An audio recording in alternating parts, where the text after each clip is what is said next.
እንድትጠሩ እጠራችኋለሁ። ገብረ ማርያም፣ ወልደ ማርያም፣ እህተ ማርያም፣ አጸደ ማርያም በየስማቸው እጠራችኋለሁ።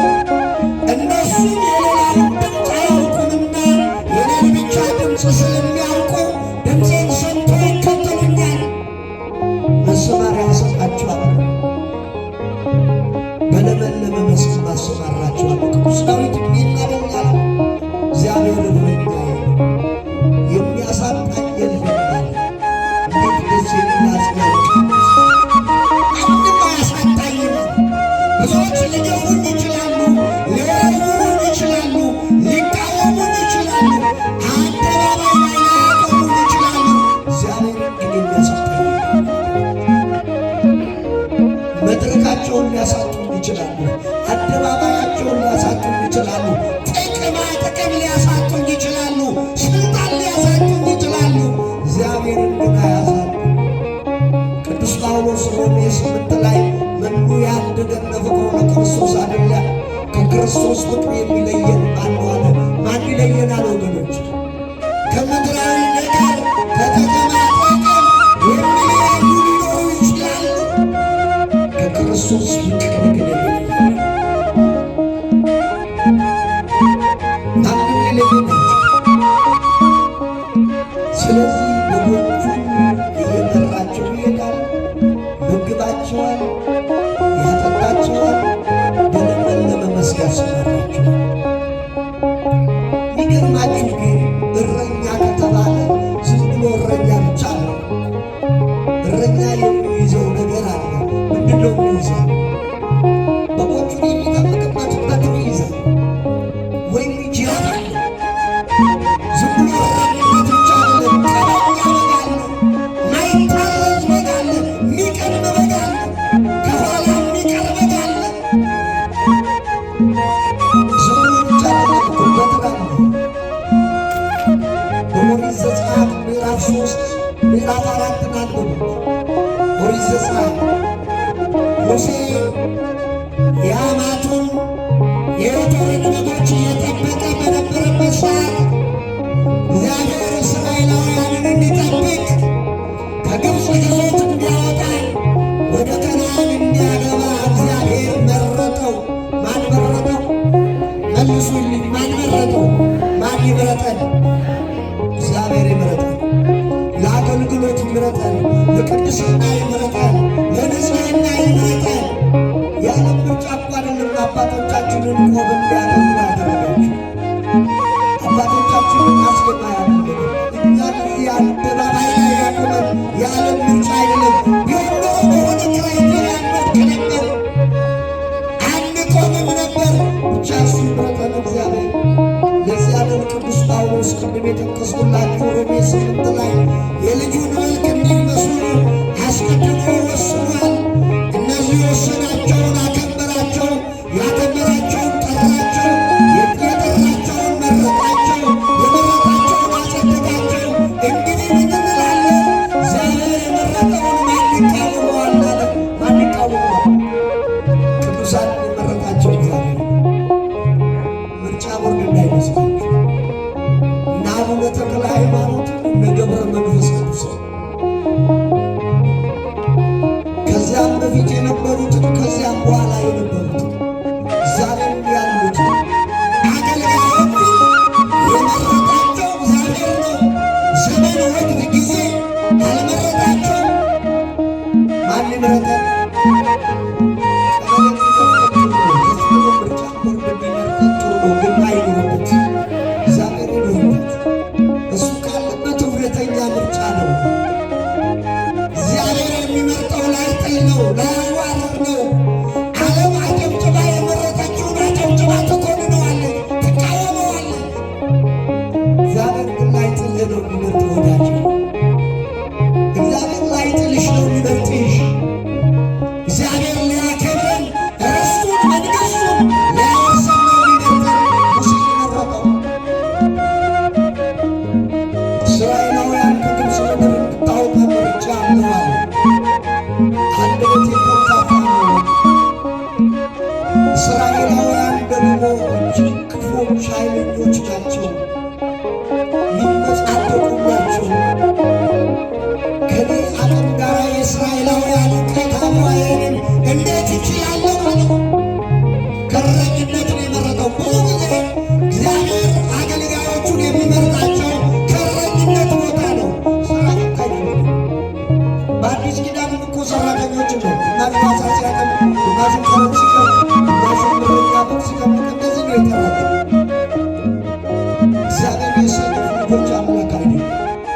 በልቡ እግዚአብሔር የሚባል በቅዱስ ማለት ስራ ማይሰራ ማለት ብቻ አይደለም።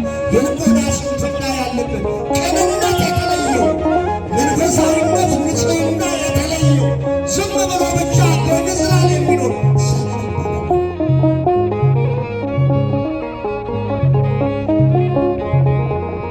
ሙሴ አልችልም ለዚህ መቃወም እጅ ላይ ይሆናል አለ። በጎች የምጠብቅባት በትር አለች። ምን የሚጠብቅባት?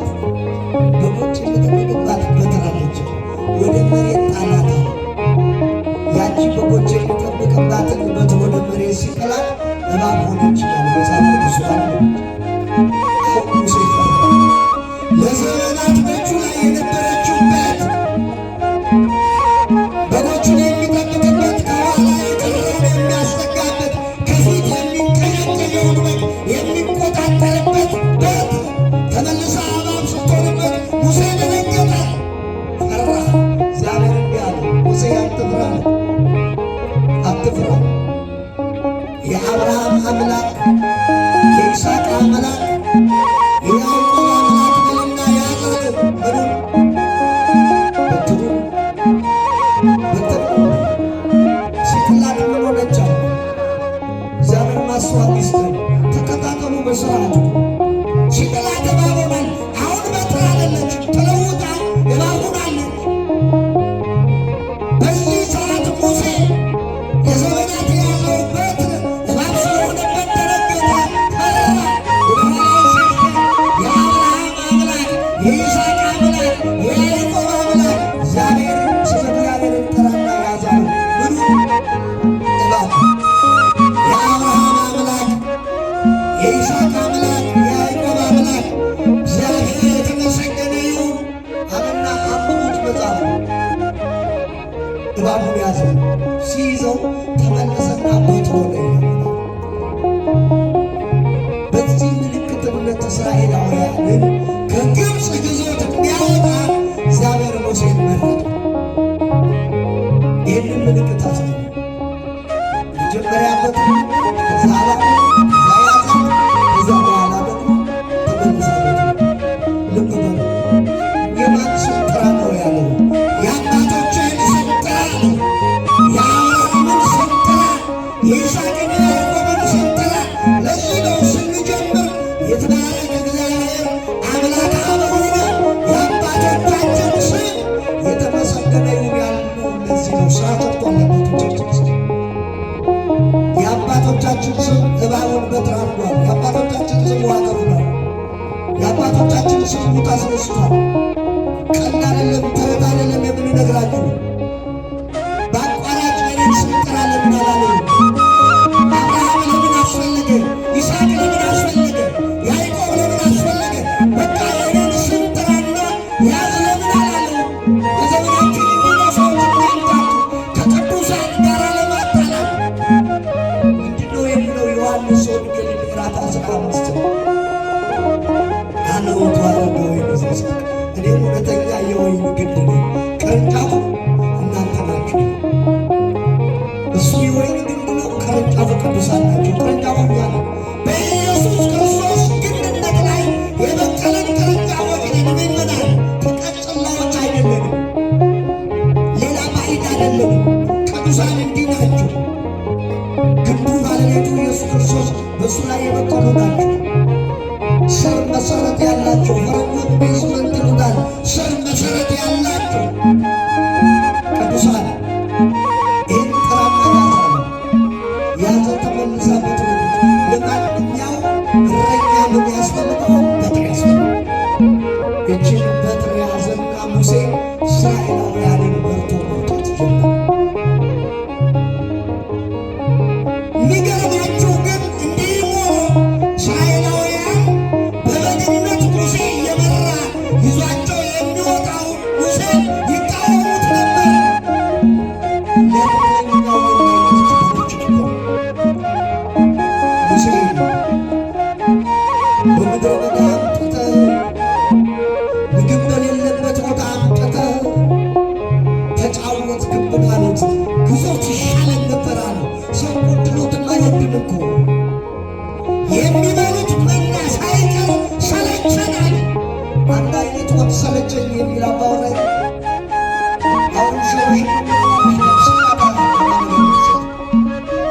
ያልሰጠውን ጌታ ታትስ አንድ አይነት ሰለቸን የሚላሉ ያልሰጡትን ያላስቀመጡትን ያለሱ የሚፈልጉ ሰዎች አሉ። ሰለቸን አሉት። ሰው እንዲህ ነው። ምቾት የማይመቸውም ሰው፣ ድሎት የማይመቸውም ሰው ከአቅም በላይ ይንቀባረራል።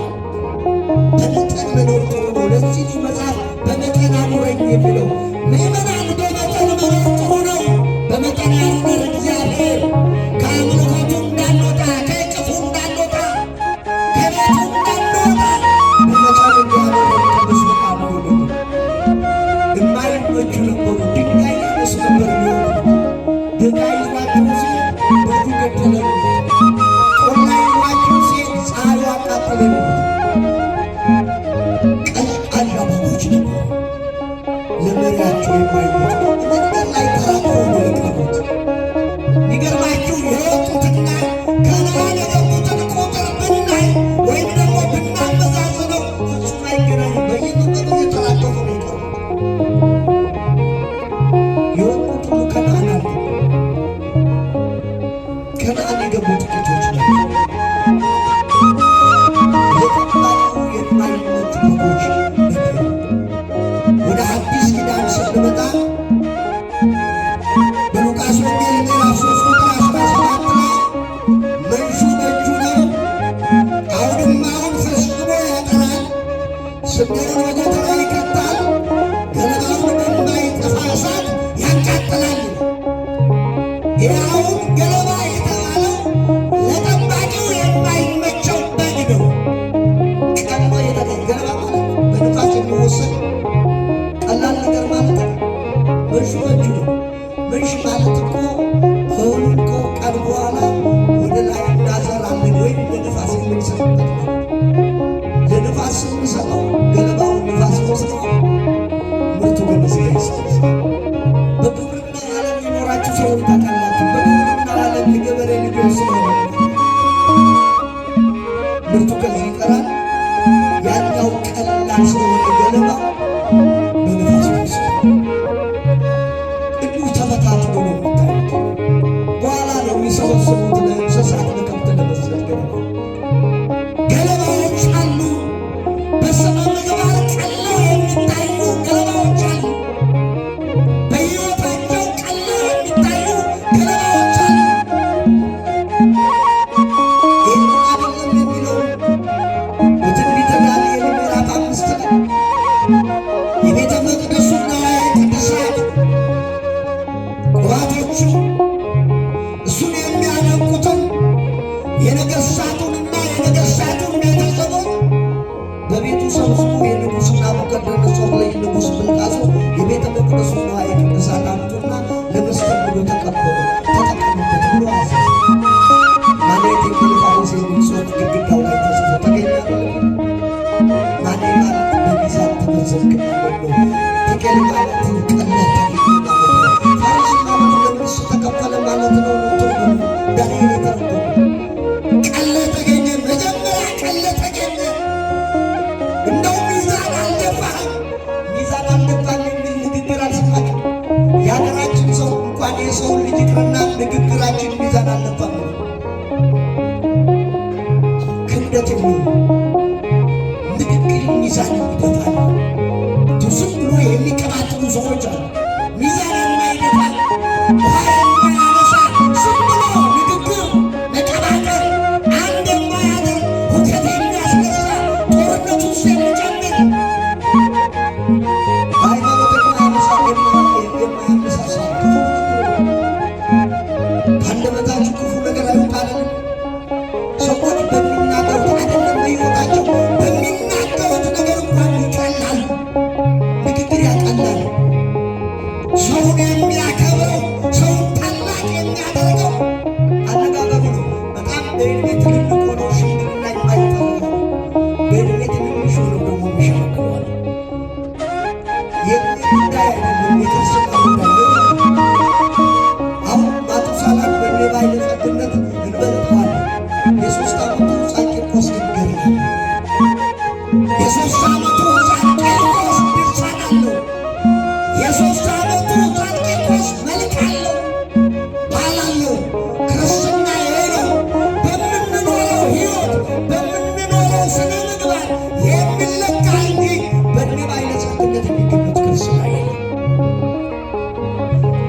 እኔ አቶ ገሌ የዛሬን አያርገውና ኃጢአትን እንደ ዝና የሚያወሩ ሰዎችም ስንቱን ነበር ያመራቱት። እንደ ዝና፣ እንደ ክብር፣ እንደ ጀግንነት በደልን፣ ክፋትን፣ የበደሉትን ያደረጉትን ነገር እንደ ጀግንነት የሚናገሩ ወዳጄ ቀላል በቤተ ክርስቲያን ቅዳሴ ላይ ሰምታችሁ ኃጢአትን የሚሠራ ቢኖር አይርሳ የማይረሳ ነውና እንደ ጀግንነት ያውሩ ይላል፣ እንደ ክብር ይናገረው ይላል።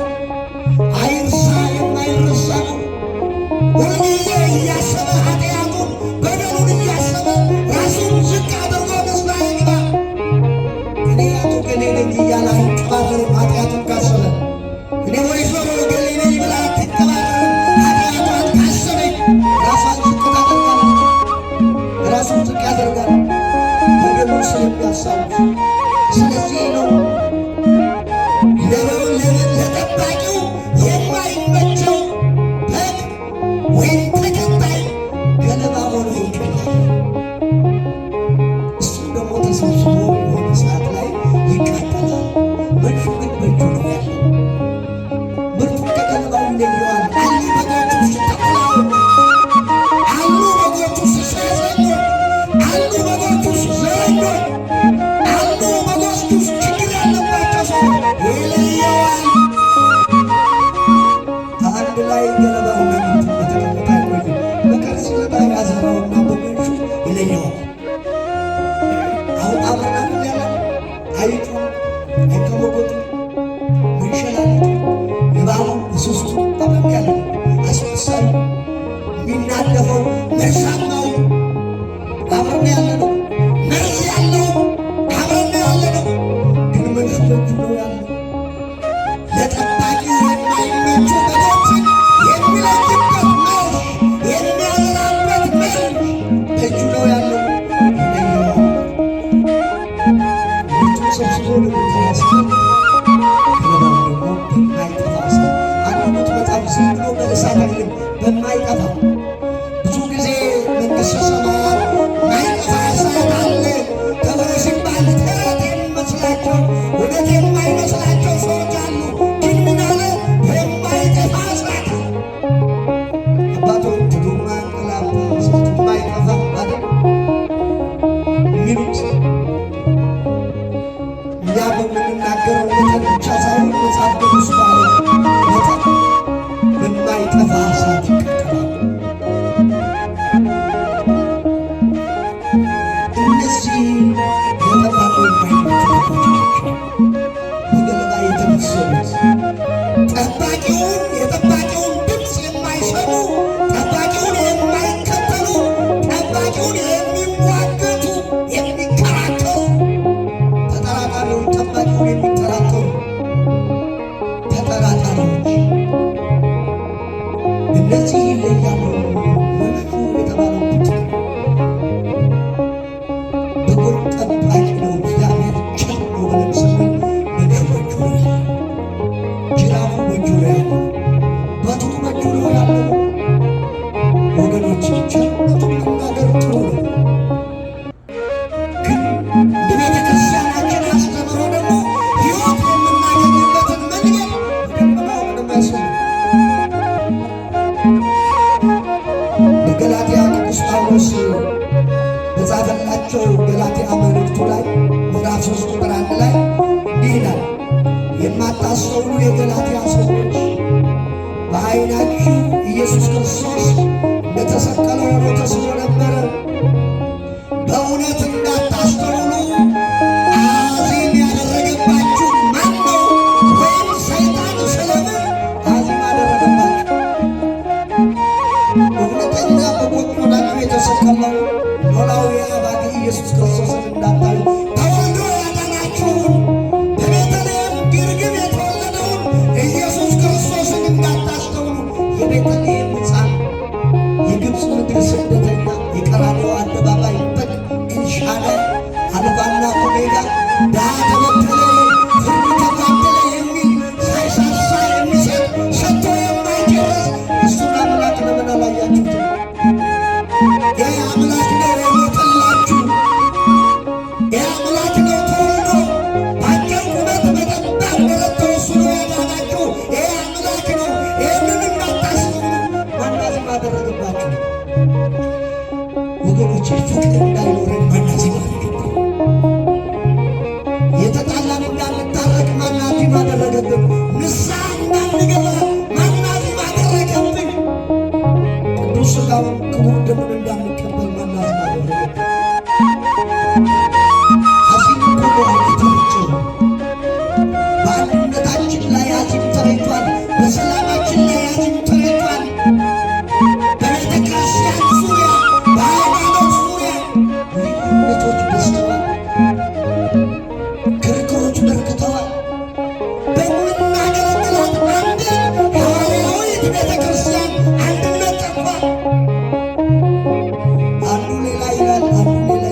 እንኳን እየሰማችሁ ይዘምራል ይሆናል።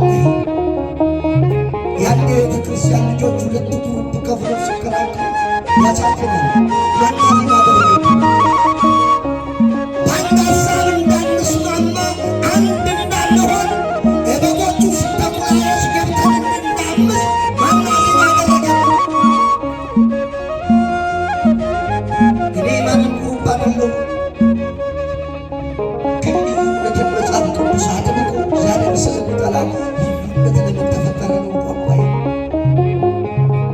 መጽሐፍ የሚለው ይህን ነው። የቆሮንቶስ ምዕመናን የማታስተውሉ፣ የገላትያ ምዕመናን የማታስተውሉ ተብሎ የተወቀሱበት ሦስት አብይ ምክንያቶች አሉ። በተርጉማን እንደሚያስቡ እነ የኔታ እዚህ ታላቁ ገዳም ላይ የሚያስተምሩ እኔም አንዱ ተማሪያቸው የኔታ በትርጉም እንደሚያስተምሩን እንደሚነግሩ መሰረታዊ ሦስት ችግር አለባቸው። የመጀመሪያው ችግር ከእኛ ጋር አነጻጽሩት። የኔ ችግር ከሦስቱ ውስጥ የቱ ነው የሚለው ወይ አንዱ ችግር እኔን ይጠቅሰኛል፣ ወይ ሦስቱ ይመለከተኛል፣ ወይ ሁለቱ የኔ ችግር። ግን እዚህ አሁን በምንናገረው ሀሳብ አገናኙት። የገላትያ ሰዎች የመጀመሪያው ችግራቸው ፈጥነው ያምናሉ፣ ፈጥነው ይክዳሉ። የሰማችሁ ለማመን ፈጣናቸው እግዚኦ ያላችሁ ስጋው ደግሞ ለምን አትቀበሉ ሲሉ እስከ ዛሬ ድረስ ግን ይለካኝ ሳልቀበል ቀረው። በር ላይ ስወጣ ግን የትኛው ነው ያለንበት? እዚሁ በር ላይ ሲወጡ ሀሳባቸውን የሚቀይሩ አሉ። ዓለም የሚያስቀይራቸው አሉ። ችግር የሚያስቀይራቸው፣ ነውጥ የሚያስቀይራቸው ሰዎች አሉ። ለማመን በጣም ፈጣን ናቸው። ለመቃል በጣም ፈጣን ናቸው። እዚህ ውስጥ ካላችሁ ሰዎች ካላችሁ ውጡ። ለጠባቂ የማትመቹ በጎች ናቸው። አስተውላችሁ መጀመሪያ የምንመጣው ለማመን ነው። ካመን ደግሞ መጽናት ነው። ባመንበት ጽና ነው የሚለው ጽና ነው የሚለው ከቅዱሳን ሕይወት የምንማረው ትምህርት እኮ ይሄ ነው። ባመኑበት፣ በተማሩበት፣ በተረዱበት ጸንተው ይህችን ቤተ ክርስቲያን አገልግለው ነው ያለፉት። አንዱ ሀገር ሲል ሌላ፣ አንዱ ሀገር ሌላ፣ አንዱ ሀገር ሲል ሌላ ይተቀያየራሉ። አቡነ ገብረ መንፈስ ቅዱስ ግብፅ ሳሉ ክርስቲያን ናቸው። ኢትዮጵያ ሲመጡ ክርስቲያን ናቸው። መንፈሳውያን ናቸው። አገር ሲቀያየሩ ሕይወታቸው አልተቀያየሩም። ምግባራቸው አልተቀያየሩም። ሰው እንዲህ ነው። አካባቢ በቀየረ ቁጥር እንኳን አካባቢውን ይመስላል። እንዲህ አይነት ስሜታውያን ሰዎች አለን። ሁለተኛው ችግራቸው ዓለማዊና መንፈሳዊ ነገር ይቀላቀልባቸው። ይቺ ሁላችንም ማትሆነ አንድ ጊዜ ዘማሪ፣ አንድ ጊዜ ዘፋኝ ይልቁ ሲለቁት የቆረቆሩት ያስካላ ሁሉም ተፋፋ። አሁን ሞባይላችሁ ላይ ዘፈንና መዝሙርና የለም የሚቀላቀልባቸው ሰዎች የሚደባለቅባት አንድ ጊዜ የቤተ ክርስቲያን ሕይወት ያሉ፣ አንድ ጊዜ ደግሞ የዓለምን ድራማ ይቀላቀላል። ዘማሪ ሲያዩ ገላትያ ምዕመናን ዘማሪያን ናቸው። መንፈሳውያን ሲያዩ መንፈሳውያን ናቸው። ዓለማውያን ሲያዩ ደግሞ ዓለማውያን ናቸው። የላችሁ ጊዜ አይነት ሰዎች የለንም። እውነት እንናገር ካለ ለመጥሪያ ለመጥሪያው መዝሙር ለመጥሪያ ለመጥሪያው ችግር የለም። ለቸርነት የሚሆን ከአንተ ሌላ ምንም የሆነ መጥሪያ ሞባይሉ የተጫነው ብዙ ዘመናት የዓለምን ጫጫታ መስማት ተስኖኛል ሲባል ደግሞ አንዷ ደግሞ የዓለምን በዓለም ላይ ጨርስ ይላል ደግሞ ትላለች። እኔ አሁን ምስጋና ስለሚል አሁን በዚህ ዘመን የሚያዝናና ነገር አለብኝ። ለመዝናናቴ ነው ጉድ የፈላ የሚሉ ሰዎች አሁን ጉድ የፈላ ይላሉ። ዘፍናት ተዝናንተናል ማለት ጉድ እየፈላ ሆነ። እንዲህ አይነት ሕይወት የሚደበላለቅባቸው ብዙ ሰዎች አሉ በዓለማችን ላይ።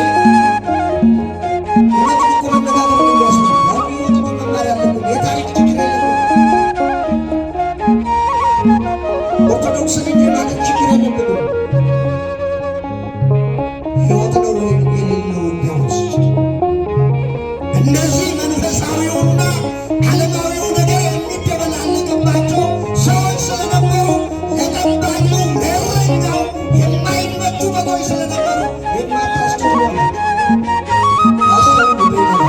ጌታችን መድኃኒታችን ኢየሱስ ክርስቶስ ሲያስተምር በአዲስ ኪዳን ትምህርት ውስጥ አስተምራችሁ ከሆነ ካስተማረ ከነገራቸው በኋላ ወይም ትትና የሚያገሩ እግር ጠቡ ካላቸው በኋላ እግራቸውን ካጠባቸው በኋላ ምንድን ነው የሚላቸው?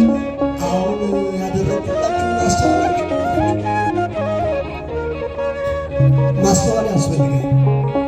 ሶስተኛው የገላትያ ሰዎች ምዕመናን ችግራቸው የተለያየ ሐዋርያትን ይከተላሉ። አንዱ የአጵሎስ ተከታይ ነው፣ አንዱ የጳውሎስ ተከታይ ነው፣ አንዱ የጴጥሮስ ተከታይ ነው፣ አንዱ የሌላ ሐዋርያ የማቴዎስ የተለያየ ሰባክያንን የሚከተሉ የተለያየ ዘማሪያንን የሚከተሉ ብዙ ሰዎች አሉ። ቤተ ክርስቲያንን ብለው የማይመጡ ማነው ዘማሪ የሚመጣው ማነው ሰባኪ የሚመጣው ብለው የሚሉ ሰዎች አሉ።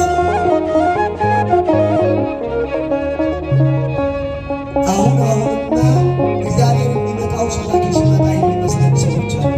ወዳጄ ከአንተ ጋር ከአንቺ ጋር ያለውን አምላክ ነው የምንነግራችሁ። እግዚአብሔር ምስል ሄደ እግዚአብሔር ከእኛ ጋር ነው የሚል መጽሐፍ ከአንተ ጋር ነው ከአንቺ ጋር ነው ያለው። ሌላ ክርስትና ሌላ ክርስቶስን የሚያስተምር የሚመክር የሚነግር መምህር የለም። ይህም ቃል የተረገመ ይሁን። እንዲህ የሚከተሉ ሰዎች አሉ። ለዚህ ቅዱስ ጳውሎስ የአጵሎስን የጳውሎስ ትላላችኋለን። ጳውሎስ ነው አጵሎስ ማነው ስለ እናንተ የተሰቀለው የሞተው አለ። እናንተ ምስክሮች ነን፣ ለክርስቶስ ምስክሮች ነን፣ ለእውነት ምስክሮች ነን፣ ለክርስትና ምስክሮች ነን፣ ለጽድቅ ምስክሮች ነን። የተሰቅሎ ያዳነን ኢየሱስ ክርስቶስ ነው። አምላክህን ለማምለክ ና፣ አምላክሽን ለማምለክ ነይ። አሁንማ ብቃት ደረጃ ላይ የደረሰ ይመስለኛል። እኔ የአባትናን መስቀል አልሳለምም፣ የመምህሬን እንትናን መስቀል አልሳለምም። ብቃት ላይ የደረስን ሰዎች ኧረ እንደውም ከፍ ብለናል። የአሁን እንትናን አልሳለምም፣ ብቃት ላይ ደርሰናል። የመምህሬ የአባን እንትና መስቀሉ ያባል ንገሩኝ፣ መስቀሉ ያባል መስቀሉ የኔ ነው፣ እኔ ነኝ የተሰቀልኩበት። አባታችን የተሰቀሉበት ማን ነው የተሰቀልበት? እንደዚህ የሚሉ ሰዎች አሉ። መስቀሉን የተሰቀለበት መድኃኔ ዓለም ኢየሱስ ክርስቶስ ነው። እኛ ያዙ ተብለን ጠብቁ ተብለን ምዕመናንን እንድንጠብቅበት ሰይጣን እንቀጠቀጥበት የተሰጠን መሳሪያ ነው። የተሰቀለበት ግን ማን ነው? ኢየሱስ ክርስቶስ ነው። እንዲህ አይነት በመከፋፈል በመለያየት የሚጓዙ ሰዎች አሉ። ወዳጆች፣ የሁሉም አባቶች አባቶቻችን ናቸው። ሁሉም መስቀል ክርስቶስ የተሰቀለበት መስቀል ነው። ለክርስቶስ የማንመች ተከታዮች፣ ለመንጋው ጠባቂ የማንመች በጎች የማታስተውሉ ተብሎ የሚቀርብ። ስለዚህ በክርስትና ሕይወት በመንፈሳዊ ሕይወት ስንኖር ለእረኛውና ለጠባቂው የምንመች በጎች፣ ለመጠበቅ የተስተካከልን በጎች ልንሆን ይገባል። የሚባለውን የሚሰጠውን የሚነገረንን የምንሰማ ብቻ ሳይሆን የምንፈጽም የምናደርግ። ይሄ ከሆነ በሕይወታችን ሙሉ የፈጣሪ ልጆች ተብለን እንጠራለን። ይሄ ከሆነ ለጠባቂው የምንመች በጎች ተብለን እንጠራለን። አምላካችን ልዑል እግዚአብሔር ለጠባቂው ለባለቤቱ ለእርሱ የምንመች፣ ለጠባቂዎቹ ደግሞ ለአገልጋዮች በጎቼን ጠብቁ አሰማሩ ለተባሉት፣ ግልገሎቼን ጠብቁ አሰማሩ ለተባሉት ለመንጋው ጠባቂ ተመችተን ሕይወቱንና ጽድቁን እንድንወርስ ቅዱስ ፈቃዱ ይሁንልን። ያስተማረን የመከረን እግዚአብሔር ስሙ የተመሰገነ። ወስብሐት ለእግዚአብሔር።